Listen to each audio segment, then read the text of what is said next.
Se você gosta de histórias de arrepiar, já deixa o like, comenta aqui embaixo o que achou e ajuda a espalhar o terror, compartilhando esse vídeo com quem tem coragem de ouvir.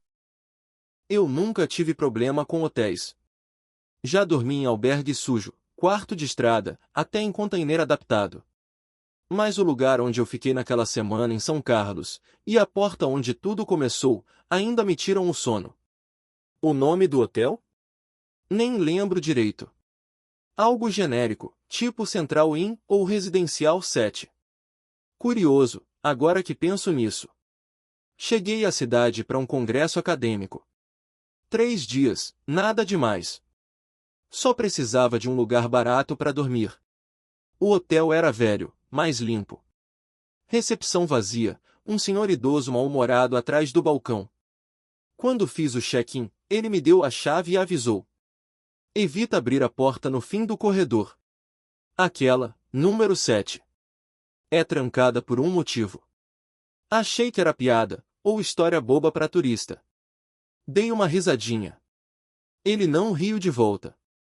Só repetiu: não tente abrir. Fiquei no quarto 3, segundo andar. Tudo parecia normal. Banheiro limpo, cama decente. Só que, na primeira noite, fui acordado por um som, um sussurro abafado vindo do corredor. PSST. Você. Achei que fosse alguém bêbado. Mas quando fui espiar pelo olho mágico, o corredor estava vazio. Silêncio total.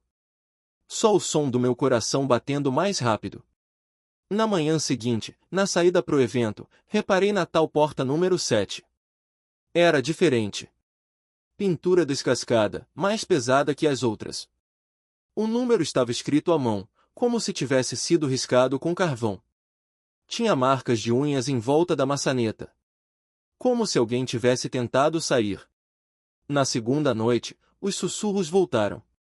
Só que dessa vez, estavam dentro do quarto. Acordei suando frio. E juro por tudo que vi a maçaneta da porta do meu quarto se mexer. Como se alguém estivesse do lado de fora tentando entrar, mas com cuidado, sem fazer barulho.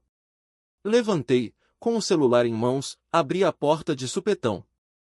Nada. Corredor escuro. Mas, a porta número 7 estava entreaberta. Aquilo não era possível. O recepcionista tinha dito que ela estava trancada. E aí, como um idiota curioso, fui até lá. Devagar. Cada passo ecoava como se eu estivesse em um túnel. Quando encostei na porta, senti algo frio subir pelo meu braço. Um cheiro de lugar velho, molhado. Mas não era mofo. Era algo mais podre, como carne decomposta misturada com ferro. Abri a porta com cuidado. O quarto era diferente. Era um espelho do meu, só que distorcido. As cores erradas. As janelas pareciam pintadas na parede. Não tinha lâmpadas. A cama estava coberta com lençóis manchados.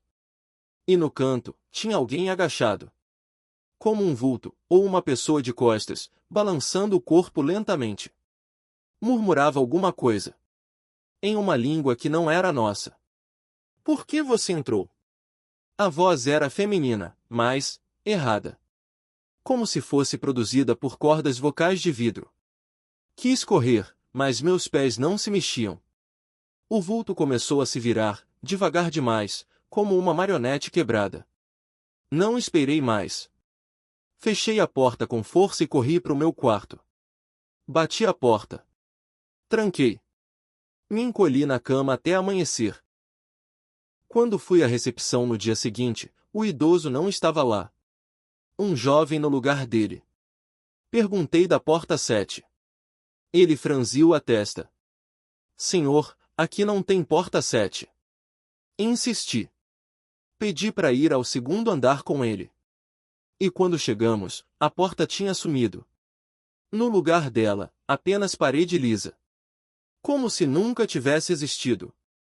O senhor dormiu em qual quarto mesmo? Ele perguntou. Quarto 3. Ele olhou o caderno de registros. Depois para mim. Ficou pálido. Quarto 3 foi desativado em 2011.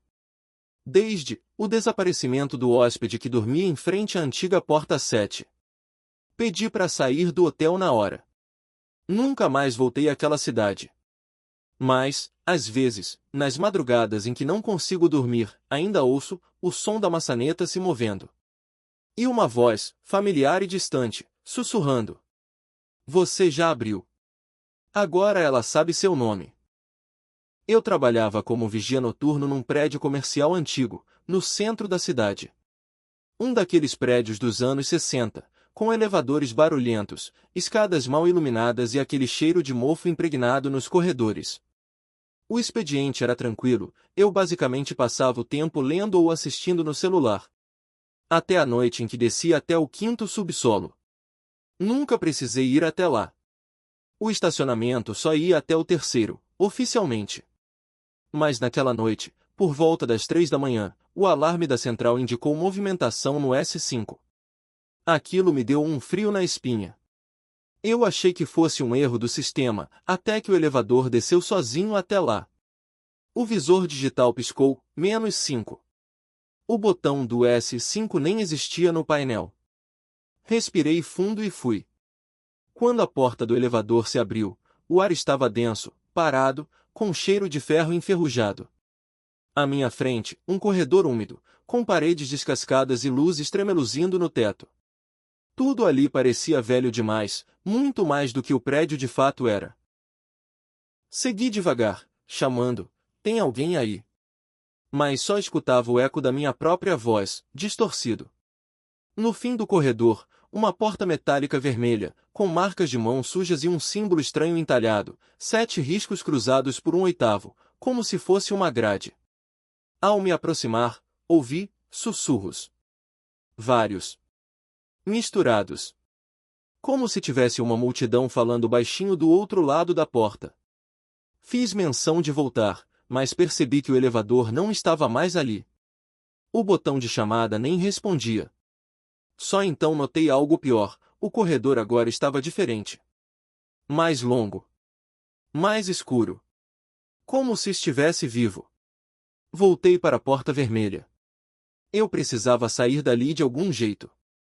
Ao tocá-la, ela se abriu sozinha com um rangido profundo, revelando um salão imenso, vazio, com pilares que se perdiam na escuridão e um teto absurdamente alto. No centro, uma mulher de costas. Longos cabelos pretos. Vestido antigo, branco, sujo. Estava parada, como uma estátua. Pisquei.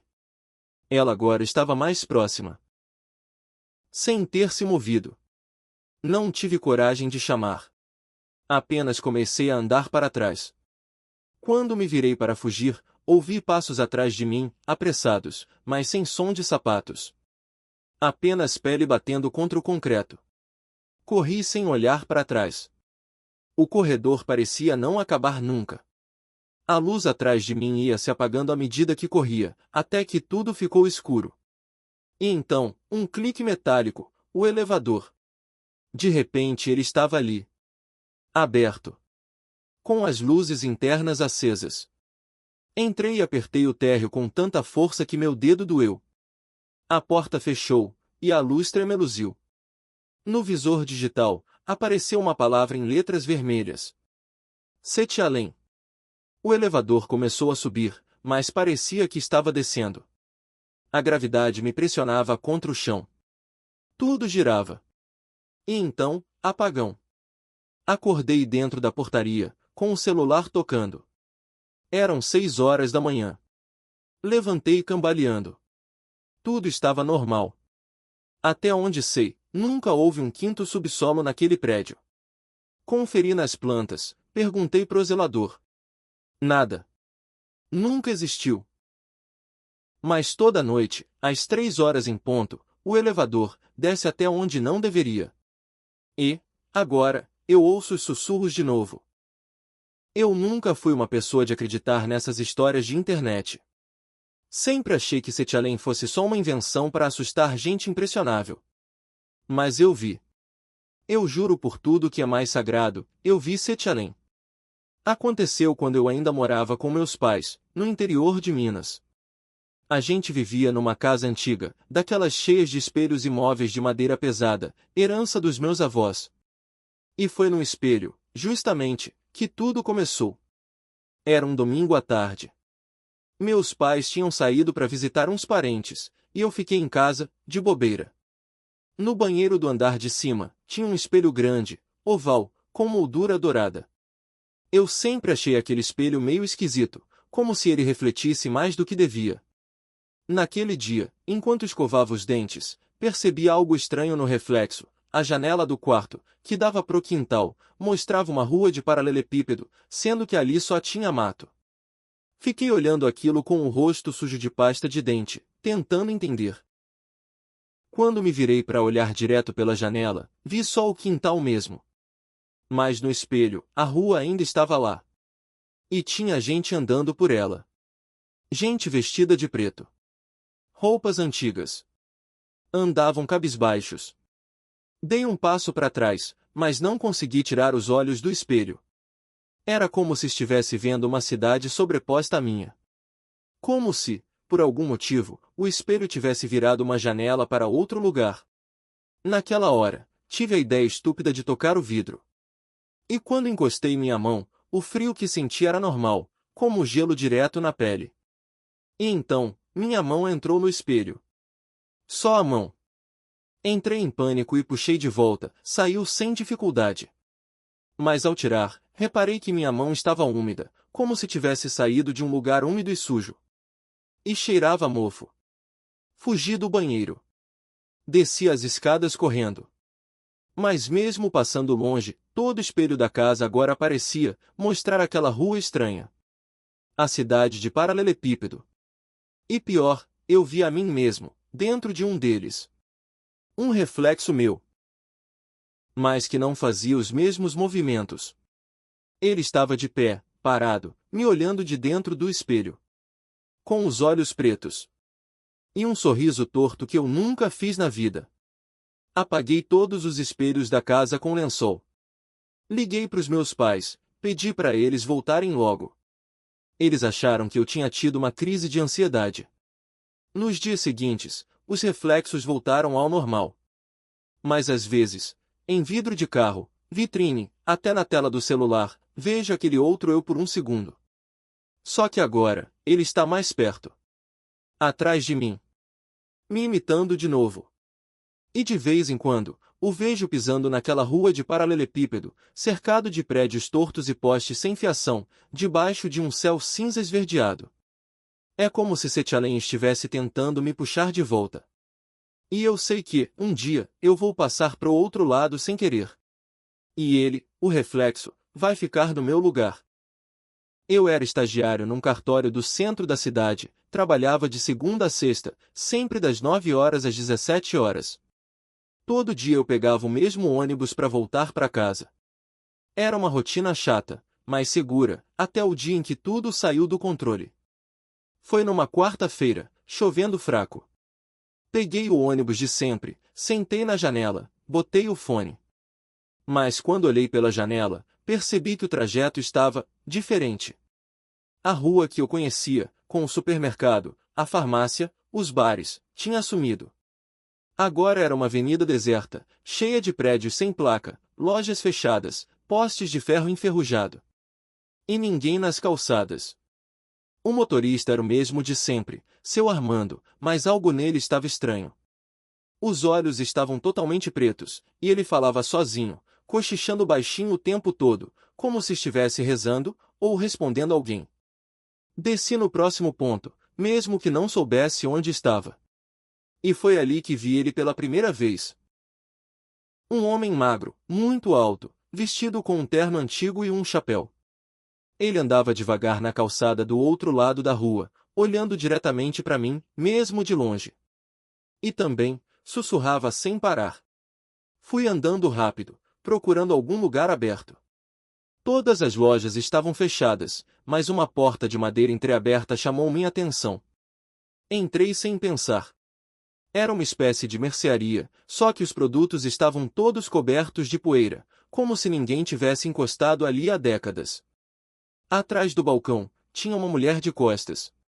Eu disse com licença, e ela virou devagar, revelando um rosto vazio, sem olhos, sem boca, sem nariz, só pele esticada.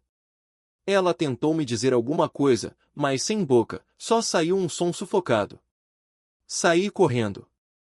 E lá estava o homem de terno, parado na esquina, esperando. Ele se aproximou lentamente e disse, sussurrando muito baixo, quase no meu ouvido, mesmo a metros de distância.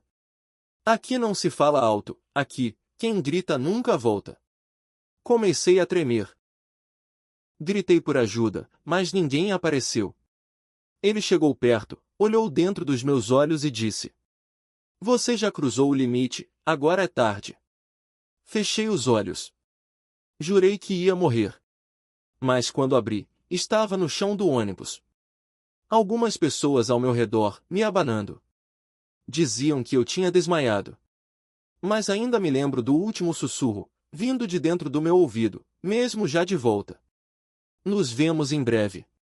Desde aquele dia, eu evito espelhos, vitrines e sombras em vidro. Porque às vezes, eu ainda vejo ele lá. Sussurrando. Isso aconteceu quando eu tinha uns 12 anos. Minha avó morava numa casa antiga, numa rua afastada, no interior de Minas. Eu passava os fins de semana lá porque meus pais trabalhavam muito e achavam o lugar mais tranquilo. Mas a casa tinha algo que me incomodava desde pequeno, uma janela de vidro fosco, que dava para um quartinho nos fundos. A janela era diferente, ela não era fosca por fora, mas por dentro, como se o vidro fosse embaçado por trás. E o mais estranho, ninguém usava aquele quarto. Minha avó sempre dizia que era o quartinho das coisas velhas, mas quando perguntei por que o vidro era daquele jeito, ela simplesmente dizia: Deixa esse canto quieto, menino. É coisa antiga. Numa noite de sábado, eu acordei com sede e fui até a cozinha. Ao passar pelo corredor, notei uma luz fraca vindo do quartinho. Me aproximei com cuidado, e foi então que vi, pela primeira vez, a menina. Ela estava do outro lado do vidro, com o rosto colado. Era uma garota com cabelo preto, bem liso, pele muito branca e um olhar vazio, como se ela não enxergasse o que estava vendo. Ela não se mexia, apenas me encarava. O vidro estava todo suado por dentro, mesmo sendo inverno. Voltei correndo para o quarto, mas no dia seguinte, quando contei para minha avó, ela ficou séria e disse: Nunca, nunca abra a porta daquele quartinho. Mas por quê? Quem é ela? Ela veio de outro lugar, um lugar onde a gente não devia espiar. Aquilo é só o reflexo do que ficou preso. Ela não explicou mais. E quanto mais eu insistia, mais ela se irritava. A partir daí, comecei a ouvir sussurros à noite, vindo do vidro. Às vezes era só um som, outras vezes eram frases inteiras, ditas em uma voz infantil. Me ajuda a sair. Eu tô presa. A porta tá trancada por fora, mas você pode abrir. No meu último fim de semana lá, a curiosidade foi mais forte. Esperei minha avó dormir, peguei a chave antiga que ficava pendurada na cozinha e fui até a porta do quartinho. A maçaneta estava gelada. Girei devagar. O som da fechadura ecoou pela casa. Quando abri a porta, o quarto estava vazio. Nenhuma luz, nenhum móvel, só poeira e aquele cheiro de coisa morta. Mas o vidro da janela agora estava do lado de dentro. Como se eu tivesse cruzado para um outro lado. E do lado de fora, eu vi a mim mesmo. Era eu, parado no corredor. Me olhando. Mas com os olhos fundos, pele pálida, e um leve sorriso no rosto. A menina apareceu atrás de mim, atrás do outro eu. Ela segurava minha mão, como se fosse dele agora. Tentei gritar, mas a voz não saiu. Acordei no hospital. Disseram que minha avó me encontrou caído no chão do quartinho, em choque, olhos vidrados. Fiquei semanas sem falar. Hoje, aquela casa foi vendida. Mas toda vez que passo em frente, juro que vejo duas silhuetas paradas na janela do fundo. E às vezes, uma batida leve no vidro. Eu tinha 22 anos quando trabalhei como auxiliar de embarque numa estação antiga de trem em São Paulo. Era um emprego temporário, noturno, e quase ninguém pegava o trem naquele horário. Só uns poucos passageiros, geralmente estranhos, calados, como se tivessem vindo de longe, muito longe. Uma noite, próximo das 3 da manhã, um trem parou fora do horário. O maquinista não saiu da cabine. Nenhum anúncio soou nos alto-falantes. O vagão era preto, sem identificação, com janelas completamente opacas, como vidro escuro de carro, mas mais denso, não se via absolutamente nada dentro. Eu achei que fosse algum teste da empresa ou uma operação especial. Me aproximei da porta, que se abriu sozinha, sem ruído algum. Do interior, saía um ar frio, seco, que parecia puxar meus pensamentos para dentro. Literalmente, por um instante, eu me esqueci de onde estava. A porta ficou aberta por quase 1 minuto. Ninguém saiu. Ninguém entrou.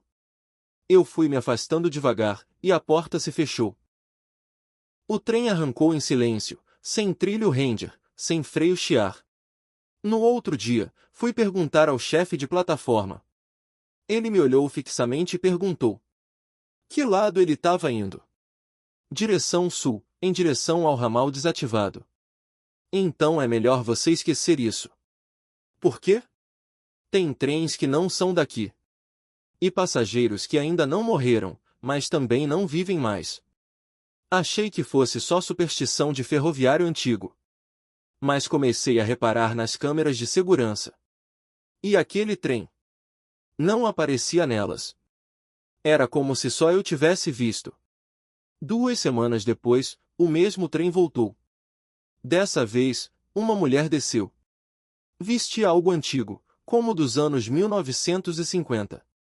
Ela parecia perdida, meio dopada. Parou diante de mim e disse: Eu não devia ter saído. A senhora precisa de ajuda? Você enxerga eles, né? Você consegue ver os outros trilhos. Antes que eu perguntasse mais, ela correu. Sumiu pelas escadas, e ninguém mais a viu naquela noite. Comecei a ter pesadelos. Trilhos se retorcendo como cobras, uma cidade escura ao fundo, feita só de estações, apitos que não vinham de lugar algum, e rostos dentro dos vagões. Sem olhos. Sem boca. Só pele onde devia haver feições. Uma noite, eu segui o trem. Quando ele chegou, entrei no último vagão. Ninguém me impediu. As luzes internas piscavam em vermelho escuro. O chão parecia de metal enferrujado. E os passageiros, sentados, imóveis, com os olhos fixos em mim. Nenhum se mexia, mas seus reflexos no vidro se viravam, lentamente, em minha direção. Senti um zumbido no ouvido. Uma dor de cabeça absurda. Apaguei. Acordei horas depois, jogado num dos trilhos desativados. O uniforme sujo de terra preta. E, no bolso da camisa, um bilhete manuscrito. Você não deve voltar. O que você viu, já te viu também. Hoje, tenho medo de estações vazias. Medo de trens que chegam sem aviso. E principalmente, medo do próximo embarque. Porque desde então, em toda a madrugada, ouço um apito longo vindo de lugar nenhum. Foi durante uma viagem de negócios a Porto Alegre que tudo começou. Eu sempre fui uma pessoa prática, cética, e confesso que nunca dei bola para essas histórias de Sete Além, até que tive meu próprio vislumbre. Me hospedei em um hotel antigo no centro da cidade. Tinha charme, mas estava decadente, com corredores longos e mal iluminados, carpete gasto, e um leve cheiro de mofo que parecia impregnado nas paredes. Pedi um quarto em andar alto, queria silêncio. Me deram a chave do 504, um dos poucos com sacada. A primeira coisa estranha foi o espelho do banheiro. Tinha uma moldura pesada, ornamentada, e parecia velho demais pro ambiente. Quando olhei direto para ele, percebi que meu reflexo parecia ligeiramente atrasado. Me mexia e, por uma fração de segundo, o reflexo só acompanhava depois. Pensei que fosse cansaço. Mas aí, à noite, enquanto eu tentava dormir, ouvi um barulho vindo do espelho, como se alguém respirasse bem do outro lado do vidro. Acendi a luz. Nada. Mas o espelho estava empenado, com um ponto escuro bem no centro. Fiquei observando e juro que vi um rosto. Não o meu. Um rosto de mulher, olhando de dentro para fora. Ela parecia aflita. Não falava, mas sua boca se mexia rápido, como se gritasse sem som. Pulei da cama e fui direto para a recepção. Pedi outro quarto. O atendente hesitou. O senhor tá no 504? Tô. Tem gente que prefere não ficar nele. Mas se quiser trocar, a gente resolve. Me deram o 308. Mais simples, mas sem espelho estranho. Dormi ali o resto da noite. No outro dia, encontrei a camareira no corredor. Ela me olhou meio de lado e perguntou: "O senhor viu a mulher do 504? Que mulher? Dizem que ela tá presa lá. Uma hóspede que sumiu. Foi nos anos 70. Nunca saiu do quarto. Desapareceu. Mas dizem que aparece nos espelhos." Perguntei se era lenda, e ela respondeu apenas: "Não era para aquele espelho estar lá. Mas toda vez que tentam tirar, ele volta. Mesmo jogando fora." Aquilo me arrepiou até a espinha. Antes de ir embora, resolvi subir mais uma vez. Queria confirmar para mim mesmo que era só coisa da cabeça. O quarto estava vazio, aberto para manutenção. Entrei. O espelho ainda estava lá. E agora, havia algo diferente. Meu reflexo não apareceu. Em vez disso, a mulher estava lá, me olhando.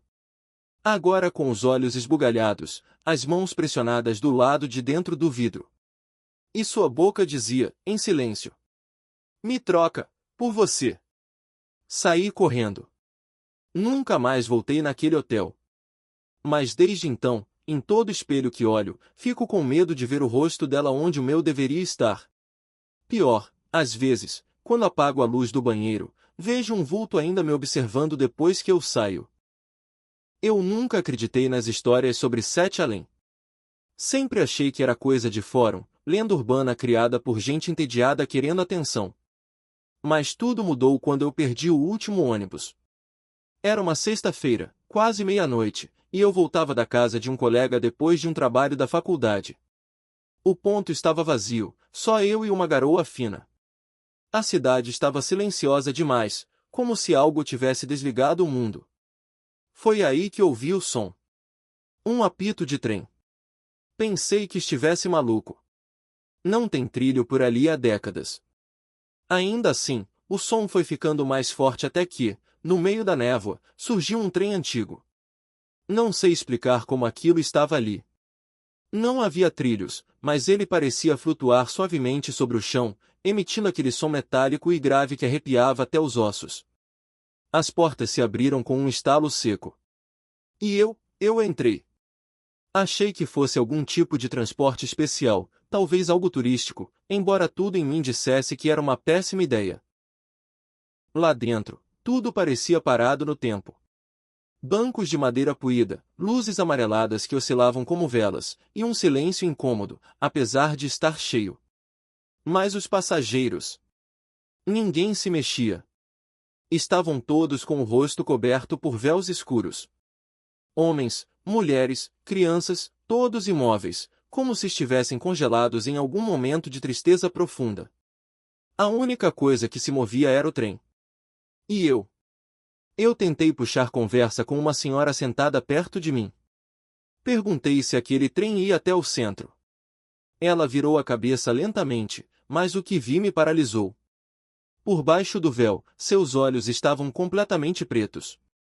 Sem pupilas. Sem vida. Ela sussurrou: "Você entrou no trem errado." O medo me engoliu. Corri até a porta, mas não se abria. Olhei pela janela, e não reconheci nada.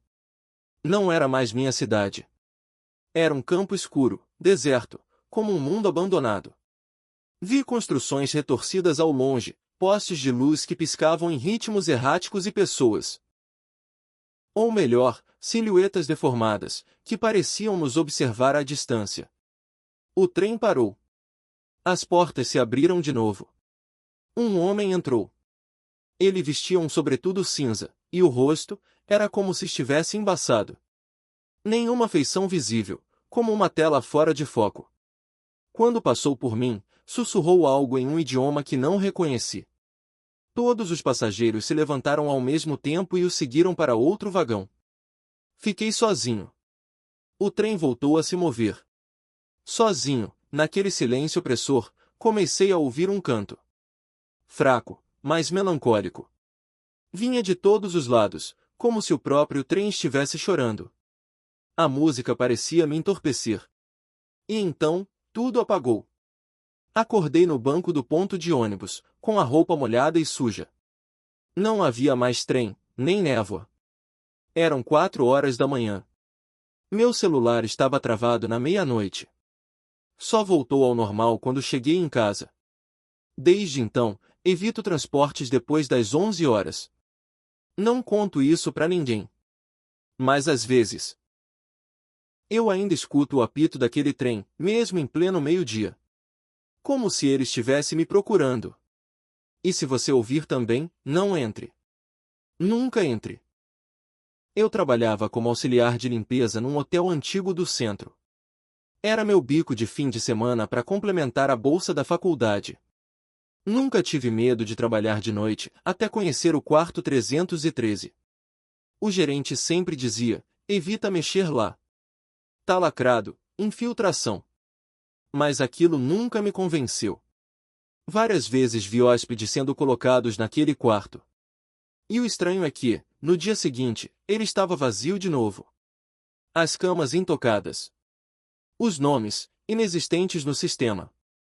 Certa madrugada, o hotel estava quase vazio, e o gerente precisou sair. Me deixou sozinha. Fui terminar meu turno varrendo os corredores. Ao passar pela porta do 313, ouvi uma batida seca. Depois, outra. Como se alguém estivesse dentro do quarto, batendo no espelho. Senti um arrepio no corpo todo, mas algo, curiosidade, talvez, me forçou a abrir a porta. Não tinha ninguém. Mas o espelho estava embaçado. Como se alguém tivesse respirado ali, do outro lado. E, no meio da névoa no vidro, aparecia lentamente uma palavra escrita com o dedo. Fique. Parei. Achei que estivesse imaginando. Mas a palavra não sumia. E, de repente, senti um vento gelado sair do espelho, como se ele respirasse. Um segundo depois, meu reflexo mexeu, antes de mim. Foi rápido. Um piscar. Mas eu vi. Meu reflexo sorriu antes de eu reagir. Eu estava pálida. Mas ele parecia satisfeito. Me virei e corri, mas a porta não abria. O espelho começou a escurecer por dentro, como se uma fumaça negra se espalhasse atrás do vidro. E então, algo emergiu dali. Uma mão. Era minha mão. Idêntica. Mas com os dedos mais longos, unhas acinzentadas. Ela tocou o lado de dentro do espelho e deixou uma marca escura, como fuligem. Logo, metade do meu reflexo havia sido substituído por algo distorcido. A boca aberta demais. Os olhos, completamente brancos. É só você agora, ele sussurrou, sem mover os lábios. A energia apagou por um instante, e o quarto ficou preto. Quando a luz voltou, o espelho estava rachado. Eu estava deitada no chão, com sangue saindo do nariz. Fui embora correndo. Pedi demissão naquela mesma manhã. Mas, não consigo mais olhar direto para espelhos. E sabe o pior? Às vezes, quando passo rápido por algum espelho em casa, vejo aquele reflexo diferente. Sempre no canto do vidro, sorrindo. E toda noite, às 3h13, ouço batidas no meu banheiro. Como se alguém estivesse lá dentro. Tentando sair. Eu era pesquisador voluntário em um hospital psiquiátrico desativado que hoje serve como laboratório universitário para estudos comportamentais. Na época, o prédio ainda passava por reformas, e parte dele ficava completamente fechada.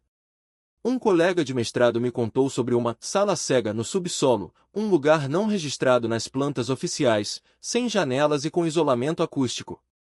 Acreditava-se que, antigamente, ela era usada para pacientes considerados violentos ou especiais. Curioso, fui procurar por essa tal sala. E encontrei. Era pequena, sem nenhum tipo de ventilação. Apenas uma cadeira no centro e um espelho convexo na parede, típico de segurança, como os de presídios. Mas havia algo estranho naquele espelho, ele não refletia nada além da própria sala. Mesmo quando eu entrava, não via meu reflexo. Apenas a cadeira, as paredes, o teto. E então vieram os sussurros.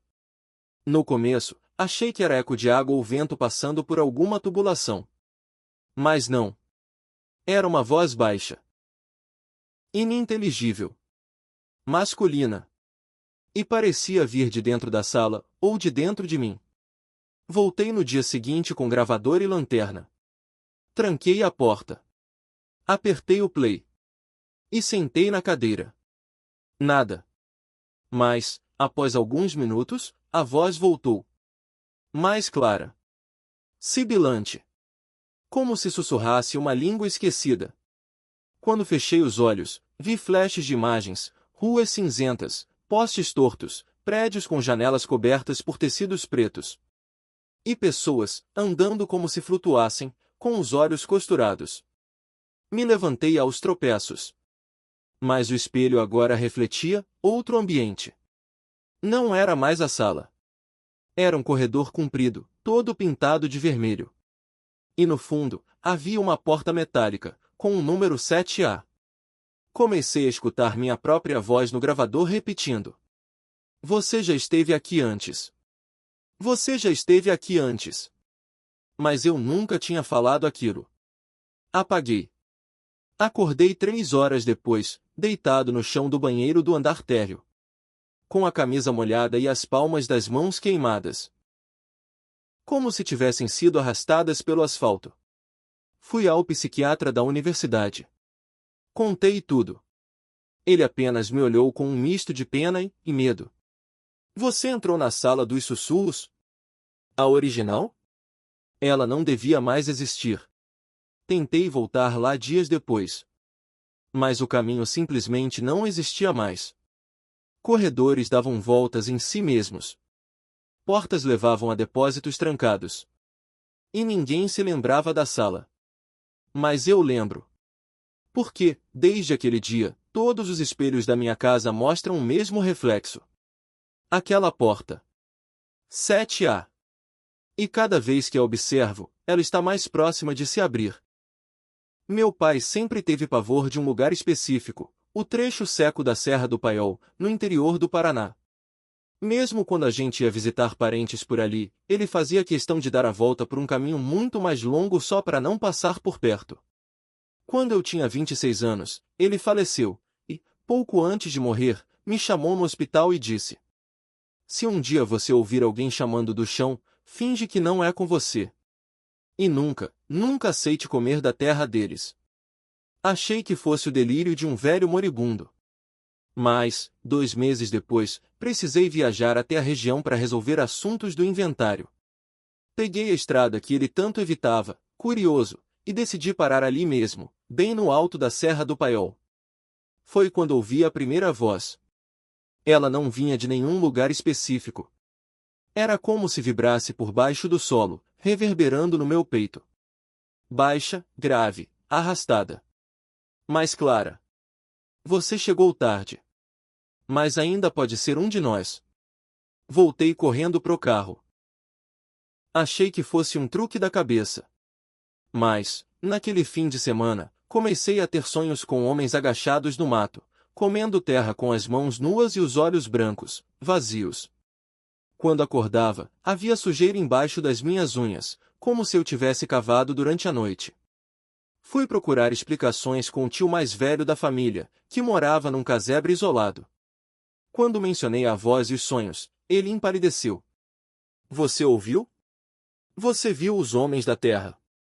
Me contou que, Décadas atrás, durante uma seca severa, a comunidade local fez um pacto silencioso com um grupo de forasteiros. Eles se apresentaram como monges, mas não usavam cruz, nem santos.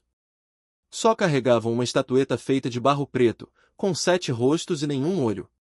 Ofereceram chuva em troca de devoção. E, por algum tempo, funcionou. Mas os que aceitaram o pacto, mudaram. Começaram a cavar buracos no chão, a comer barro, a cochichar sozinhos, como se ouvissem ordens da própria terra. Alguns sumiram.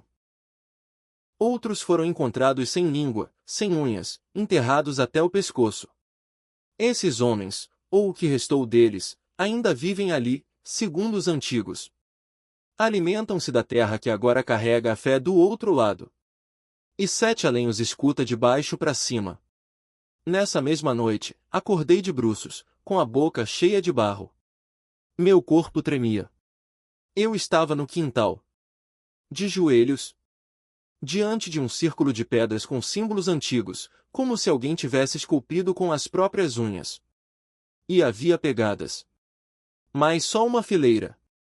Como se todos estivessem vindo em minha direção. Ninguém indo embora. Fugi da casa e nunca mais voltei àquela serra. Vendi tudo. Queimei o que era do meu pai.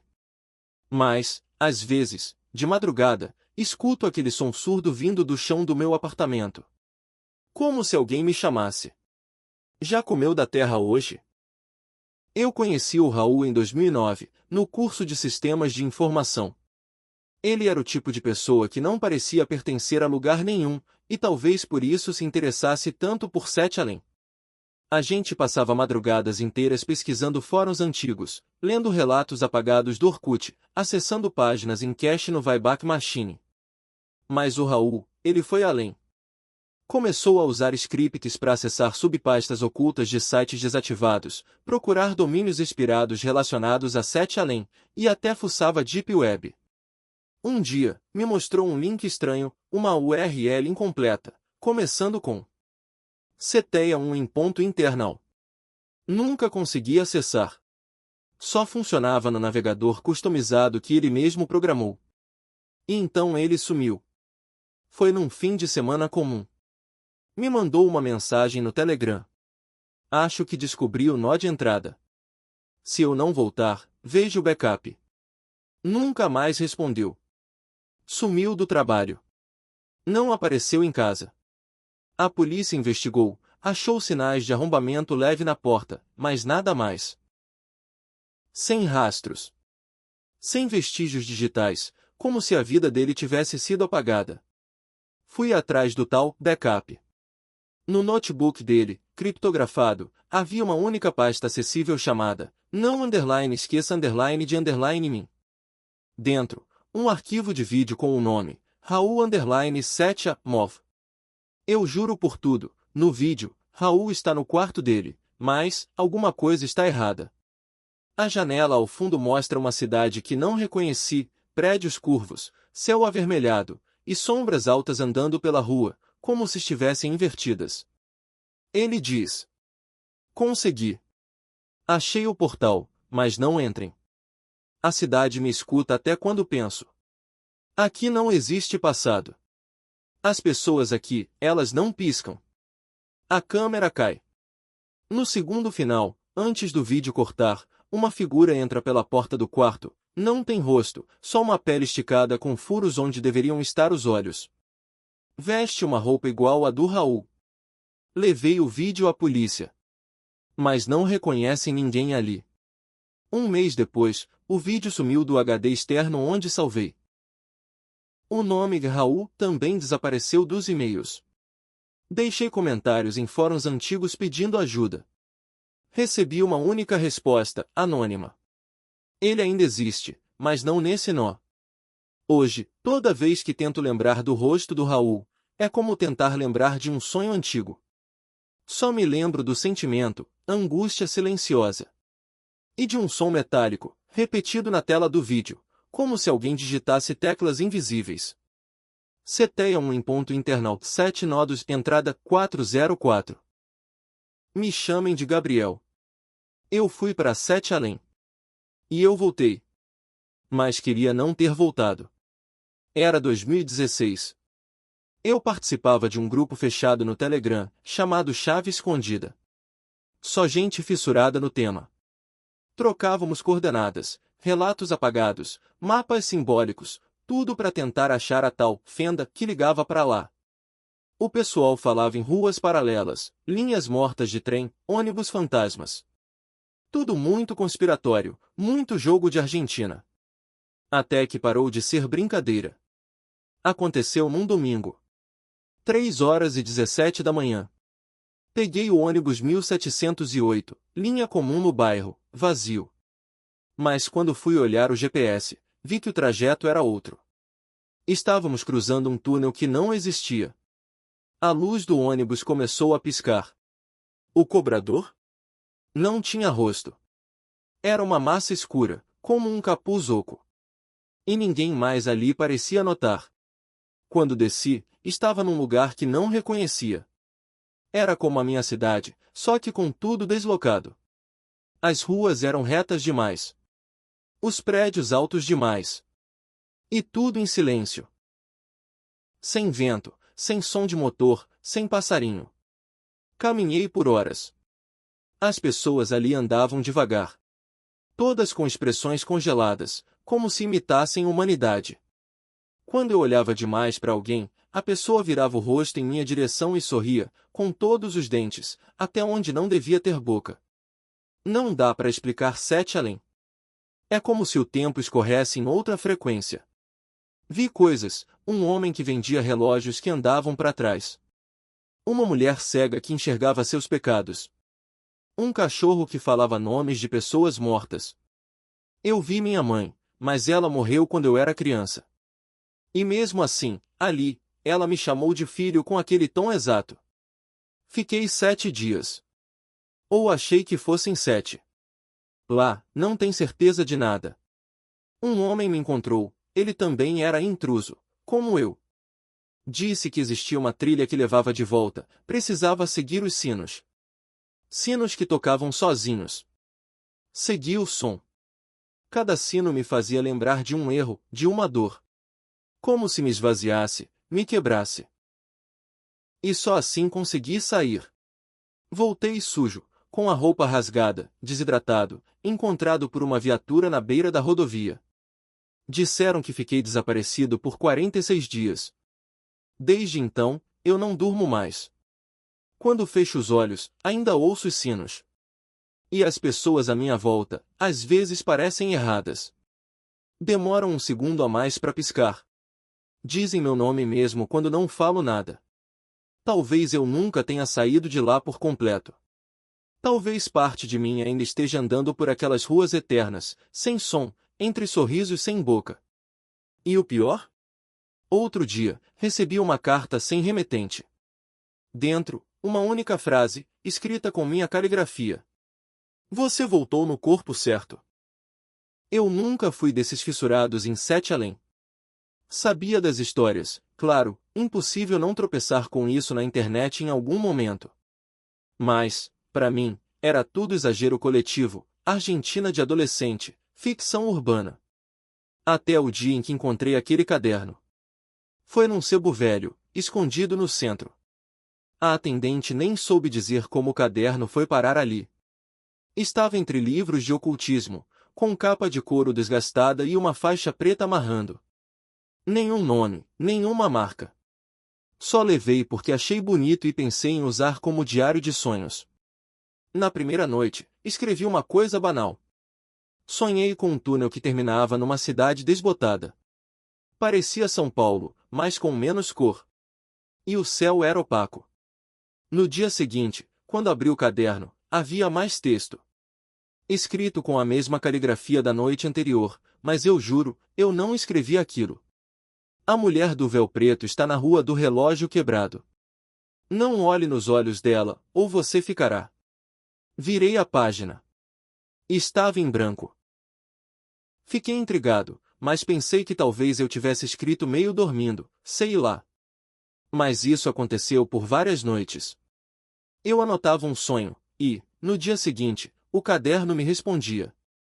com frases, símbolos, trechos quase poéticos, sempre sobre um lugar que parecia sete além. Alguns exemplos que nunca esqueci. As crianças sem sombra jogam pedras em quem tenta sair. O tempo lá é como água parada, fede e te consome. Se você ouvir a campainha às 3h33, não atenda. Já será tarde. Comecei a ter medo de dormir. Porque os sonhos começaram a virar pesadelos. Eu acordava suando, com a sensação de ter andado quilômetros. Comecei a encontrar cinza preta nas solas dos meus pés. O caderno seguia escrevendo. Um dia, ele me contou sobre um próximo visitante. Escreveu: Está quase na hora. Você está pronto para voltar? Voltar? Eu nunca fui. Era isso que eu dizia. Até me lembrar de um detalhe bizarro. Quando eu era criança, passei 3 dias desaparecido em Belo Horizonte. Fui encontrado no pátio de uma escola desativada, sem saber dizer o que houve. Meus pais contavam isso como uma aventura mal explicada. Mas o caderno tinha outra versão. Você saiu cedo demais. Eles não te apagaram direito. Por isso você lembra. Por isso escreveram através de você. Eu parei de escrever. Guardei o caderno numa caixa com sal grosso, oração de São Bento, e deixei na igreja mais próxima. Mas, essa manhã, quando abri minha mochila, ele estava lá. E na primeira página, estava escrito: Você tentou sair da história. Mas a história ainda está escrevendo você.